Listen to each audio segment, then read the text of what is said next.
Well, hello there, friends, on this absolutely snowy Sunday, the 14th of March, 2021. It's a little bit after noon. We finally got that big snowstorm that we were told would happen. It was kind of changing which days is it going to be. Seemed like for a certain Saturday and Sunday, all sorts of numbers, and Saturday turned out to be a very little bit of a cuck storm, you know. It's like, where's the big, all the lines at the grocery stores and all that, all the meat. Oh, yeah, look at all that meat. Feeding families being sold out. Actually wasn't too bad. It seems like they were restocking things pretty good, but yeah, where's, is like the way that they were presenting it, and Saturday is very much nothing, and here on Sunday, pretty bad in the morning, and even worse now, getting out of church. Yeah, no, I still went, folks. Gotta keep rain or shine, just I gotta drive slowly and just be careful. I will do it, but gotta keep going, right? The battles continues, and must keep going forward no matter what. At first, it's uncertainty, newness, all that stuff, and then you feel a bit of that fire, that zeal, and then the uncertainty kicks in. The strange feelings, the what am I doing, that kind of seems to apply to everything, but the strange feelings, emotions, anxieties, anger, boredom, what am I even doing, maybe this is all just BS, maybe I'm just an idiot, all that stuff, but no. Must keep going no matter what. And I'm sure that there's a lesson to that. Beyond, in it with this, but also that applies to just things outside of church and faith too, right? It's just a matter of applying it. I did get my prayer ropes, so I know that Christopher Anderson was very much like, dude, you needed to have these day one, and you're already late, so I did get them. I got my little, it's a Russian style. It's a 33 illuminate confirm knot prayer rope. I didn't realize, kind of small. I didn't know how the size of the knots would be. You can wear it and believe it. You grab one. Lord Jesus Christ, Son of God, have mercy on me, a sinner. Move on to the next one. Lord Jesus Christ, Son of God, have mercy on me, a sinner. Lord Jesus Christ, Son of God, have mercy on me, a sinner. No demons are going to be kicking over my pebble basket, because I ain't got a basket. I've got this. And I did get, so per his suggestion, get a nice big one. Oh, yeah, this is 100 knot prayer rope, and doesn't have the frilly thing. I believe in Greek it's kromboskini. I think in Russian they're called chotki. Yeah, this one is neat. Maybe have over your hand, or just do them both. I kind of wore them both one day.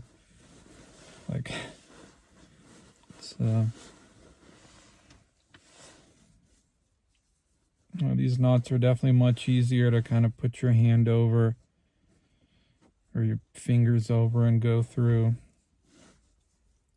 But yeah, Like, I don't fully appreciate it all yet, but I see the point. I see the point.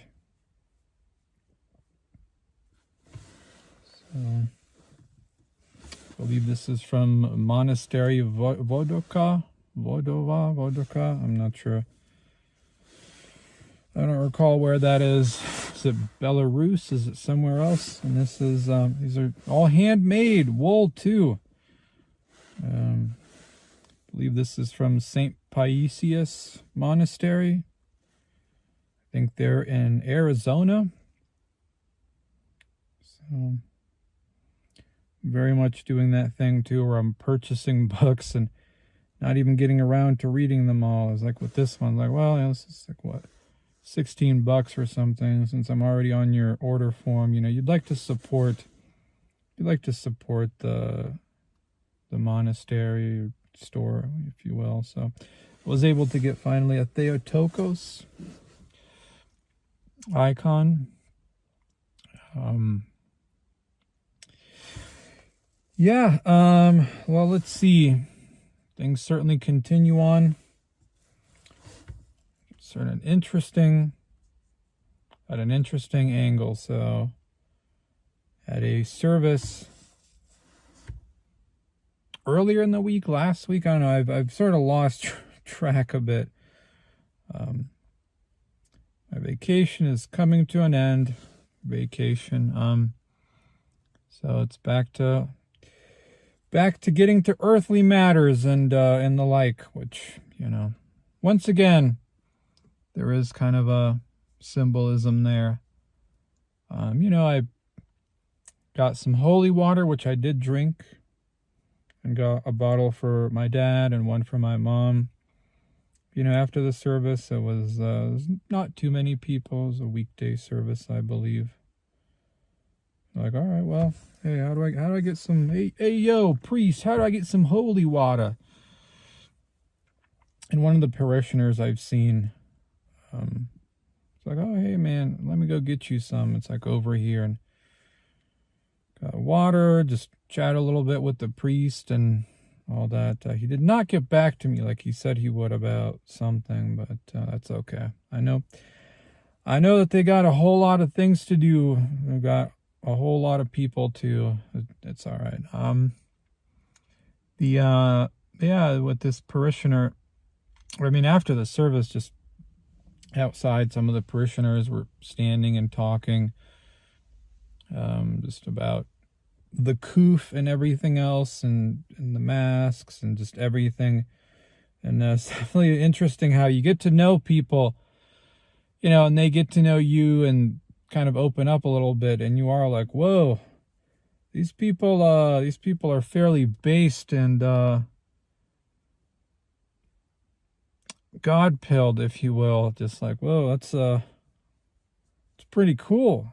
You know, they're not like blatant in your face with whatever, but you know, just some of the stuff they say, and I realize people are kind of careful about talking about those types of things, but I don't know, it was just kind of interesting to have a little conversation with people outside of and you know, people very much looking forward to when there's coffee hours and things like that again. So but yeah,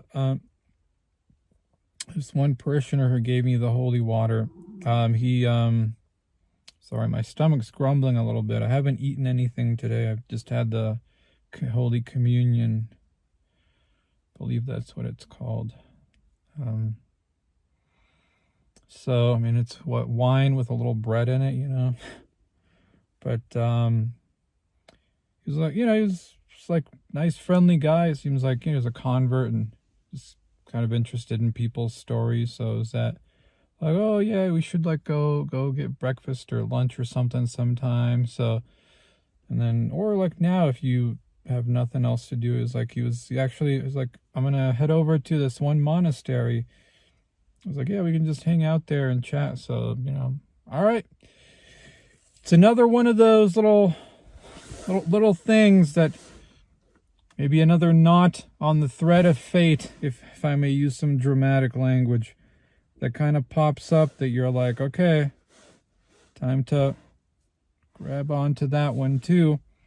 those little things like, all right, man, you know, like, and what else are you going to do once again? You're going to go home? Going to go home and do what? So he told me where it was. I didn't even know this was here. This little tiny, like, monastery / hermitage. I don't know what you'd call it. But yeah, he showed me around. Just like, yeah, you can just come here whenever. I mean, they, you know, obviously not like super late at night. And there's a monk who runs it, and got introduced to the monk a little. But in the back there were is this old Greek gentleman. I mean, old in a respectful manner. I believe his name was Stephen. Or at least that's like the shortened, obviously, English version of whatever Stephen would be in Greek, like Stephanopoulos, was that? I don't know. But yeah, we sat and chatted, and later on another Greek gentleman came to visit, and I just chatted with them both. It was very nice, you know, very nice. You sit down in this little quiet place, just have you know, you just hear about people's stories, their lives, just what's on their mind. It was very, very nice. And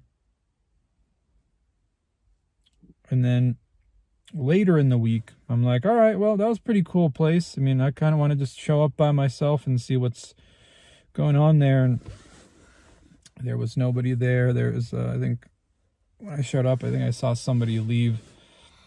There's a little church or little chapel, if you will, outside, and inside there's a little tiny church and just little stuff like that.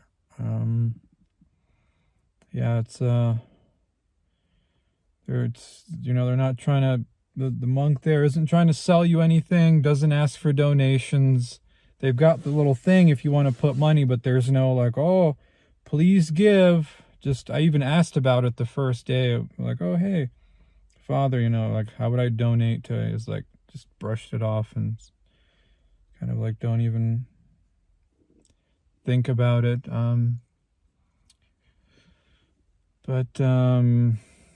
Yeah, I just, like, you know, it's a nice comfy little place. I'm going to sit here and just, I don't know, grab onto my prayer rope here and enjoy the little solitude and the little place. And he chatted with me a little and then invited me over to just sit down, and got my, you know, just started asking me my story and all that stuff, and invited me. It's like, well, at some point there, it's like, hey, you know, like, Lent is about to come up. And I did tell him, like, oh, yeah, I'm doing this whole, like, meat-only thing. But he was like, oh, yeah, I heard of that from, I guess he's watched Jordan Peterson before, so he knows the story with him and his daughter. So he was not like, oh, what is that? So it's pretty cool. He's a spiritual father to a lot of people. Because, you know, during the conversation, people would be contacting him and such. But yeah, he invited me to, you know, this Lent's about to come up. Let's have a nice little dinner. And just like go out somewhere, his treat. I was very insistent on like, oh man, let me pay for this. He's like, no, this is coming from my money. I'm treating you. So it was like, all right, you know, I'm not going to keep. It's like that thing where, you know, in certain cultures or in certain people, like when they offer you money because you've helped them, you know, and you're like, oh no, don't worry about it. But you can kind of tell on their face that they're like, if you don't take it, they're going to be deeply offended. So it kind of was one of those situations. So I just told them, all right, well, next time I come visit, if you see a stack of some cash in the donation thing, that's my repayment. And don't care what you have to say, because I'm not going to just have you pay for, you know what I mean. But yeah, we went to a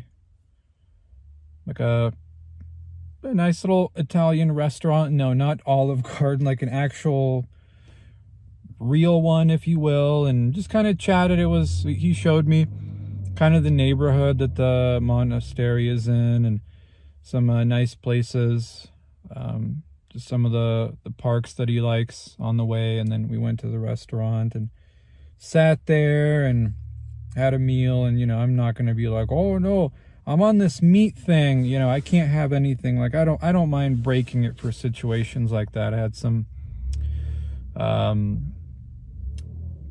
ravioli it had like walnut and mushrooms or something. I don't know. It was good. I mean, it's one of those where you're paying a nice little chunk.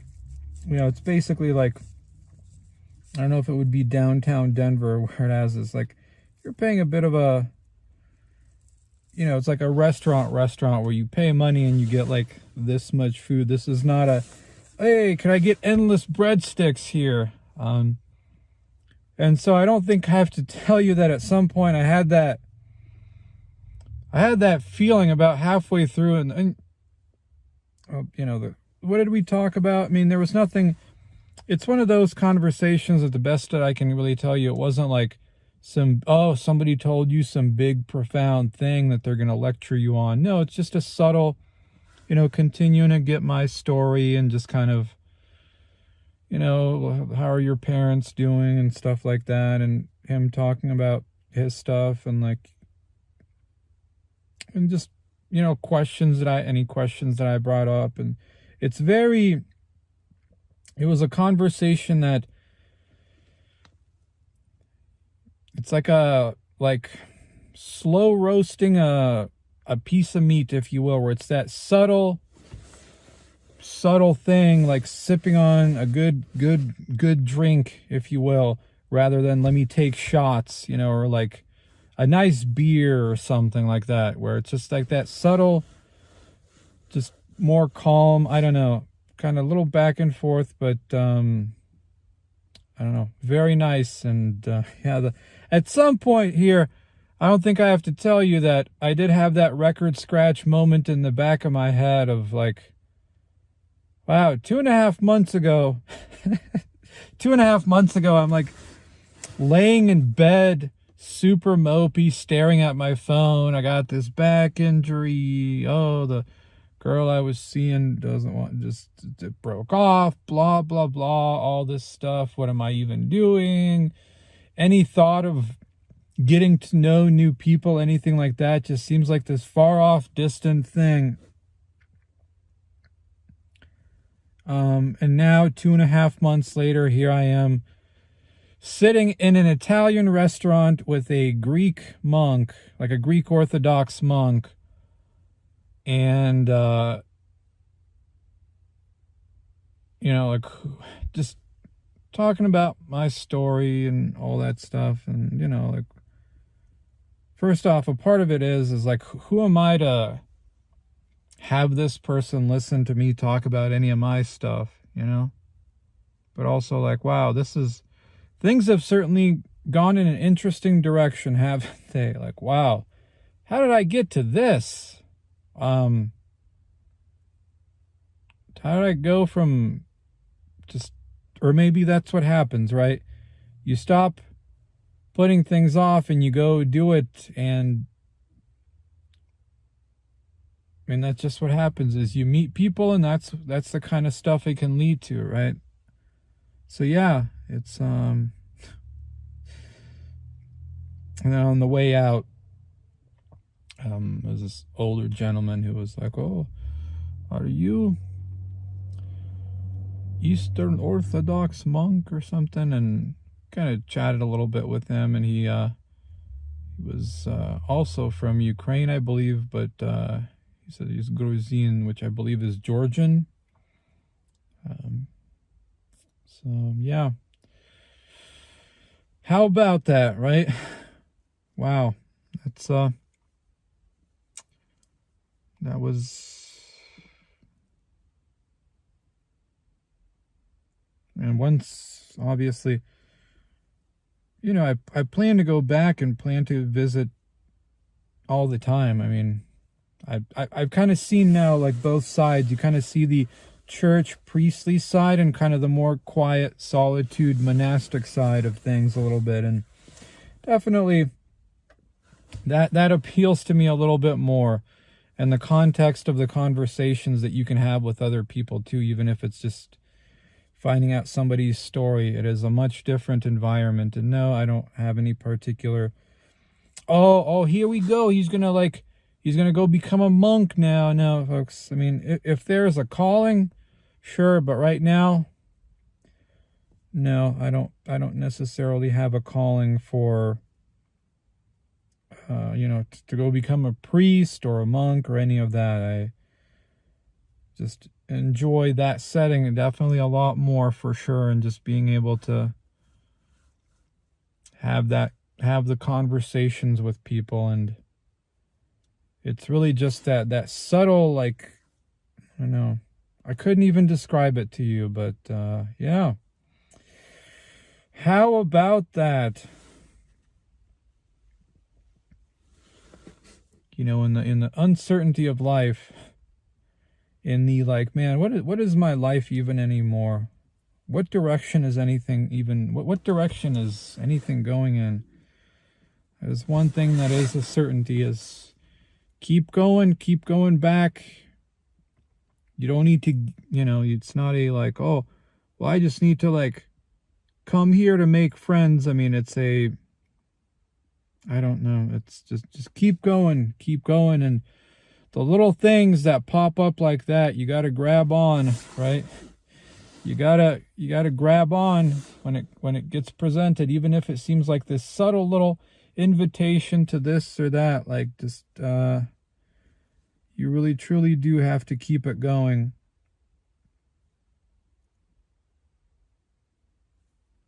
So yeah, that's been an interesting turn. So we'll see who else I can come across there, depending on when I go, how times, all that stuff go. So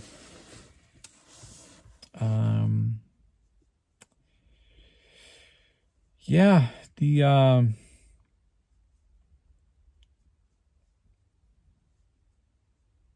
think that's probably the biggest thing.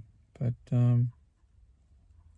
I can certainly acknowledge, folks, the importance of that. Not the importance, but we must also live in the world too, and take care of those things also. Everything for you will certainly have its place. You're getting something that you've been looking for, something that you were hungry for. Sometimes it will feed, sometimes it will sneed, right? But you also cannot forget about all the other obligations also.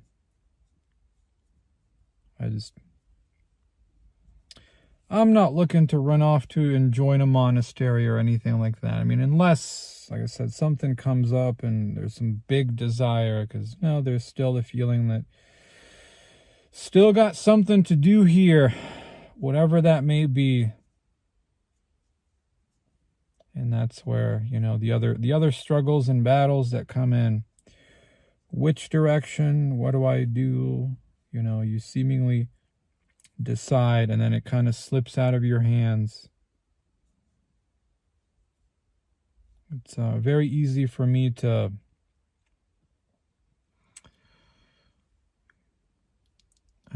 look at other people's situations and make comments and all that stuff, but why for yourself does it kind of slip away? You have this like, oh, which direction do I go in? What do I do? This? What's even practical? What does that even mean? What mindset do I have with any of it? I don't know, man. I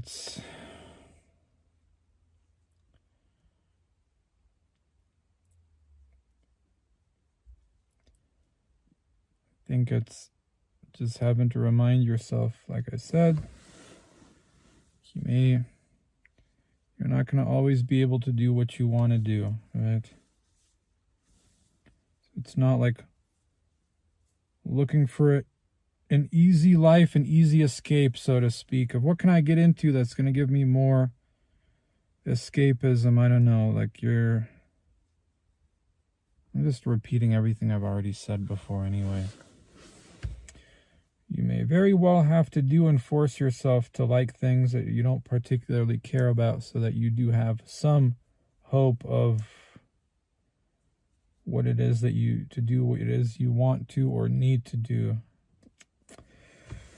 I don't know, but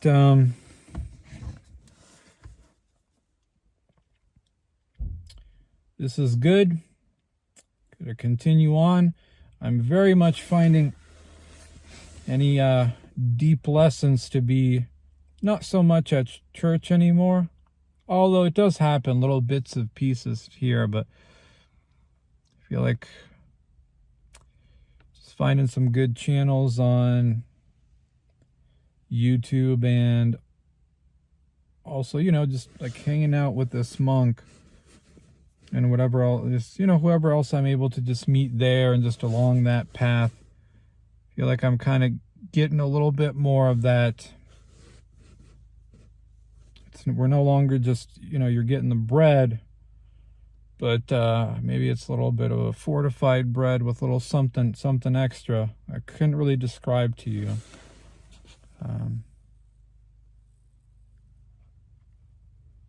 And maybe because it is that you're able to like have that personal little conversation, that it's easier for that. So I don't know, but it's all good and all, but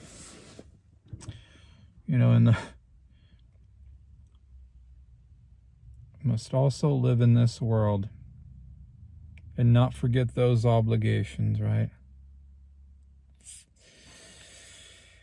As I return back to work and whatever other changes are coming there, but also just in all the other stuff I kind of set out to do, right?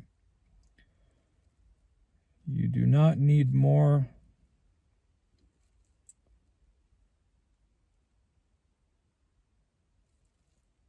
You do not need more escapism, air. I don't know. Well, anyway, let's get around to some little bit of Q&A. I don't know, whatever you'd call this now. Picnic Man attempts to talk to the people.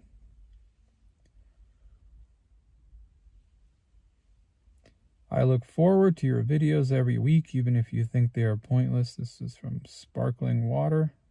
I saw the comment, and here's the email. I like them. Well, thank you, man.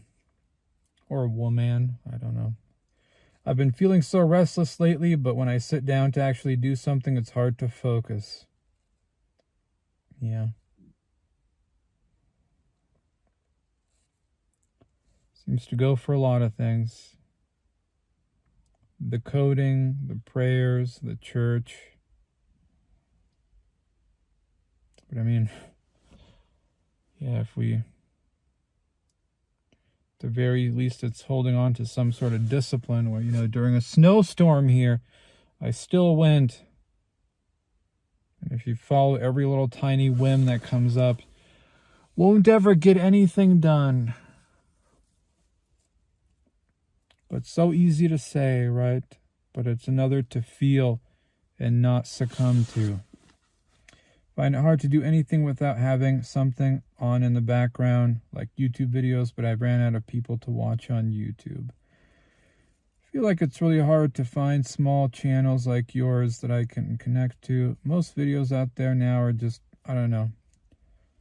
I wish I knew how to find smaller channels like this one because I've watched all your videos. Sorry if this sounds strange, but I feel like you've been a friend to me over the last year. Well, thank you. I appreciate it. I guess it's that thing where, I guess the weirdness of it on my end is knowing that, it's like people know me better than I know them.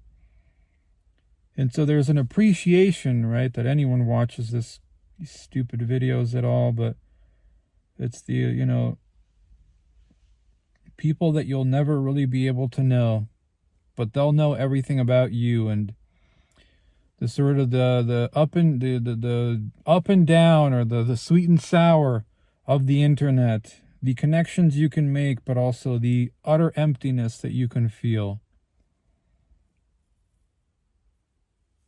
Because it's good, but it's ultimately no replacement for that real human connection, isn't it? Well, anyway, a question.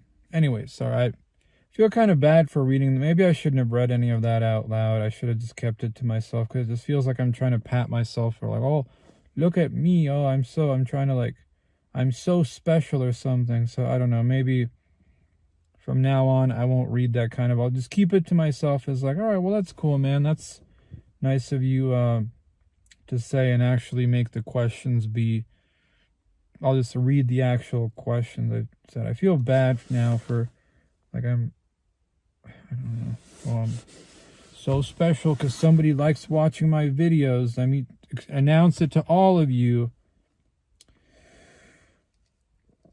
I have another channel where I post voice recordings, no video. I've been posting for a while, but I get no views. I had an expectation that people would comment and it would be a mini community. I know that sounds kind of stupid. Would you say that having your channel feels like a substitute for a little community, or is there no replacement for real life social groups? How long did it take you to start getting views when you first started, and what does it feel like having people watching, commenting?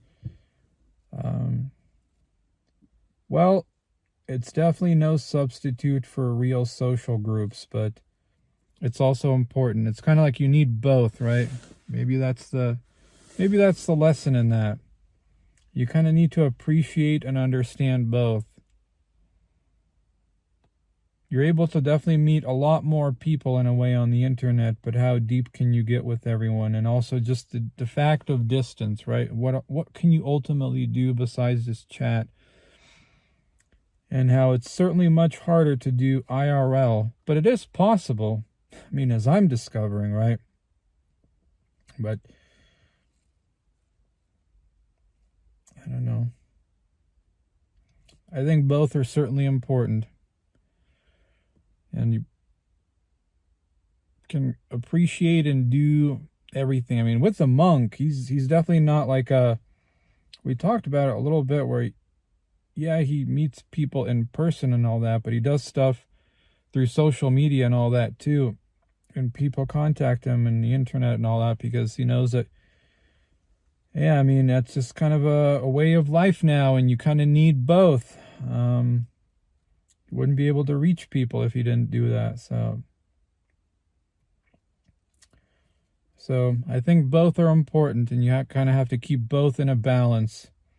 You go too far down this route where all you do is live on the internet and join endless Discord servers, and this is it. Like, man, you can only get so much out of it.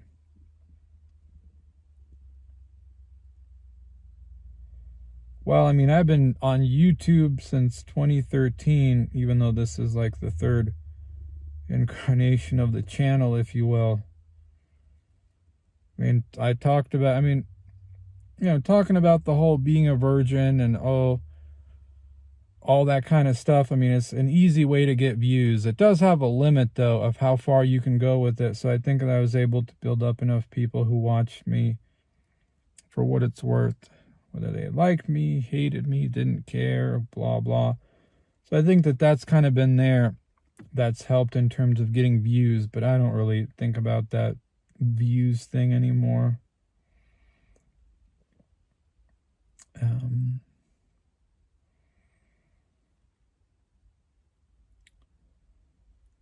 I mean, it certainly feels great to be able to, that anybody cares to watch any of this, that anything.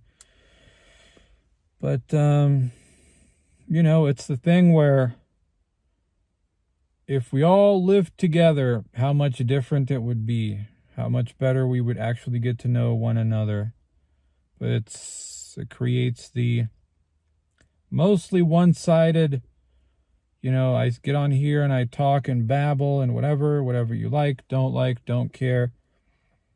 You get out of it, and ultimately, you know, maybe some people you get to know more than others, but ultimately just all of these people watching that you will never ever get to know, or at the very least maybe little bits and pieces, and that is it. And there's something sad and tragic about that.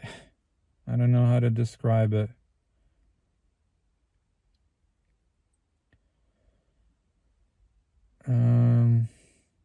I don't really know if I have any advice for YouTube.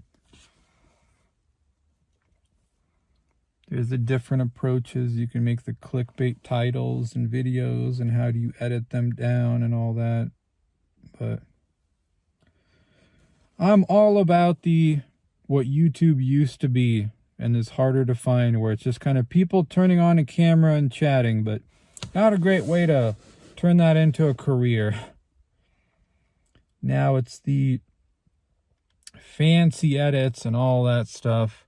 I mean, it's really what MTV did back in the day. It's nothing really new. But yeah, I'm much more of the watch YouTube videos, because it feels like you're watching another human being, not some fancy edit to be entertained. That, I don't know.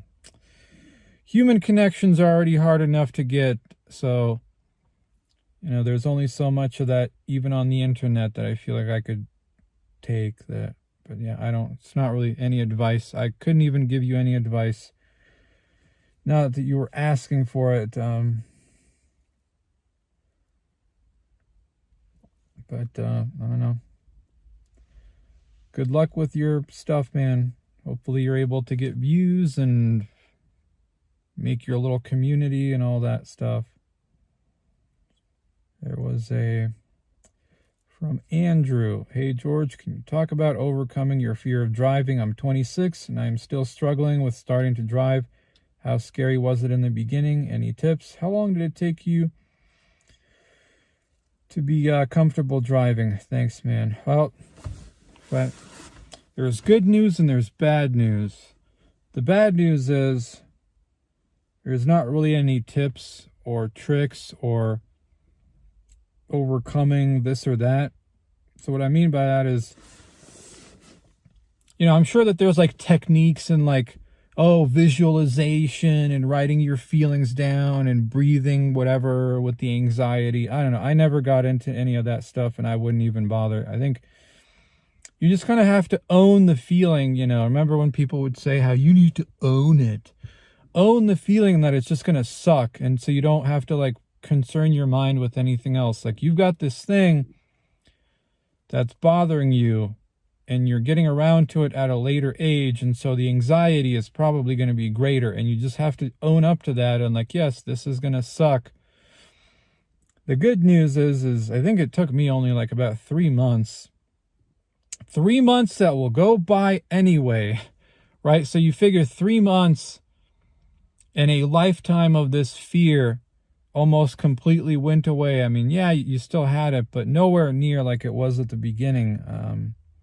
Still remember the first day that I restarted again. It was my Afghani friend had me, like, from work, get in the car and then to drive us to the bus stop. And yeah, it was very like, whoa.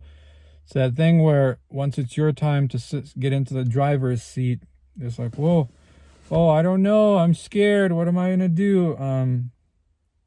3 months. I mean, I don't know how long for you, but it's time that's going to go by anyway. And once that feeling starts to go away, it will be like, why was I scared of this for so long? Why didn't I go through this? Why didn't I go through this sooner, right? It's just, it really is. You just got to force yourself to do it. And I don't know what your situation is and your ability to practice. You know, for me, it was, okay, if my dad was able to drive me to work, I would get into the driver's seat and drive us there, and then I'd get out and go to work. If he was picking me up, I wasn't taking a bus, you know, I would drive back home. Or if I was home and I was going to pick my mom up from work, you know, instead of him going, or like I would be the one to drive. And so it was like little stuff like that just done throughout the week. And it was always the like, oh man, oh good, I finally like got us home. Now I don't have to like worry. I would find my mind being like, oh, I got this done. Now I don't have to worry about this anymore. But you know, it's like, no, you like next time something comes up, you got to keep up that practice where you can't get away from that fear for too long. You got to keep going with it, right? And yeah, you know, a few months go by and then there you are. You're you know, okay, I have a meeting at work, so you grab the keys to the car and your dad or whoever isn't with you. And you find like, wow, this is interesting, right? I've been scared of this for my entire life, and here I am driving like it's nothing. Why did I wait so long? But I wish you luck. I very much remember the feeling. It's a distant memory now, but I mean, I waited until I was like 28, man. And it was the same thing with customer service and social anxiety. I mean, it's not, I know I've talked about this. I'm not Mr. Personality or anything like that, but for how bad it used to be and how awful I was with it, like, no, it's time to get over it. And that was definitely, even that was much, much harder than driving a car. But if I was still having to figure out stuff now, and I still had social anxiety and all that, man, this would be so much worse. Well, I wish you luck, Andrew. And the last thing wasn't a question, but I just wanted to read it because it's, I think it just kind of shows you the others just, you know, the breadth of the human experience, how you can go out and do all the right things, and how things can kind of go sour. That the picture really is kind of a gray rather than black and white. It's not an excuse, not that you shouldn't go out in something, whatever go out in something means, but how things can come up. This is from Dylan. I don't know if it's that Dylan Dillinger, if you're that Dylan or another Dylan. I think Dylan Dillinger started his own, is it a lawn mowing company? So I don't know if this is, you're that Dylan or another one.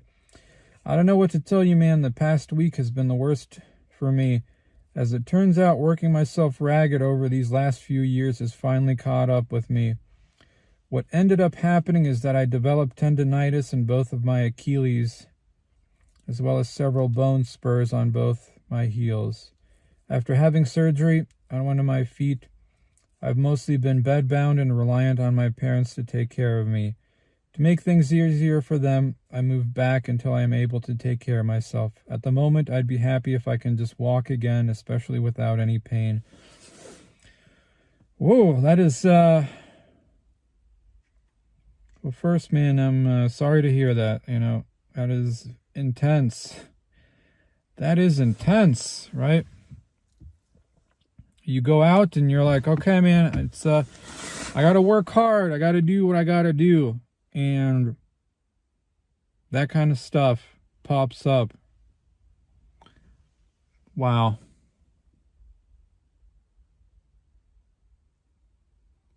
For what it's worth, Dylan, I prayed for you a couple of times.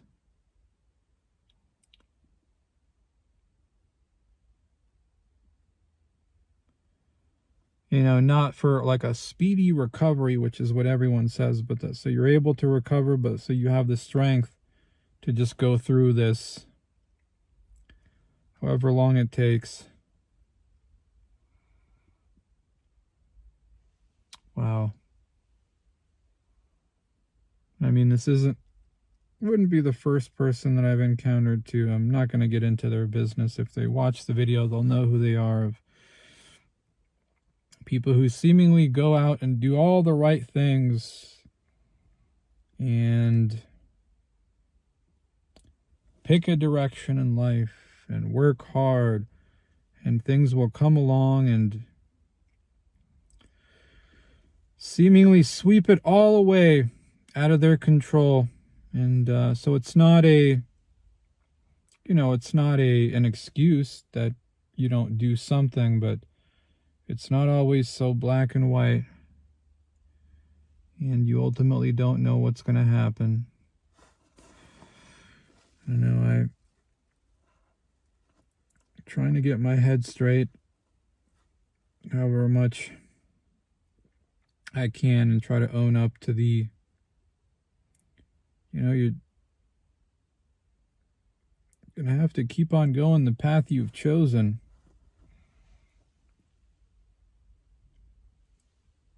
If you do just kind of give up, or you stray, or whatever, whenever the feeling strikes you, you're never going to get anywhere. But ultimately, putting your life into God's hands, and just, man, who knows, right? Who knows what's ultimately going to happen? There are definitely things very much out of your control.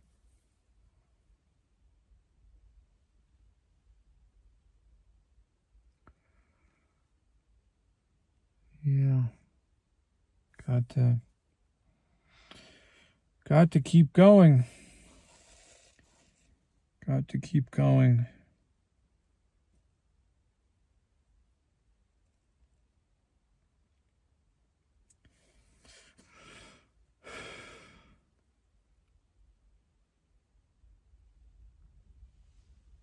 It does sometimes feel, though, like you're seeing these threads of fate being knotted or something in front of your eyes of your life.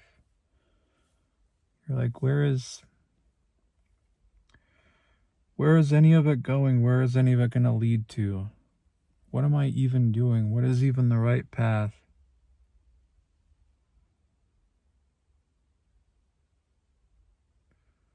What should I even be doing? Why? Am I a fool?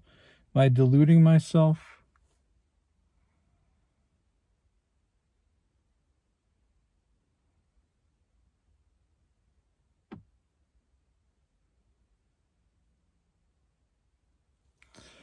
All right, folks, on that note, we have somehow managed to keep this under an hour. So I am now completely freezing in the car.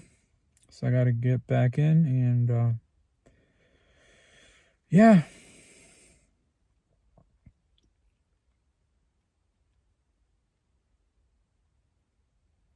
Whatever the little thing that keeps coming up. The next little knot. Got to grab onto it and keep going.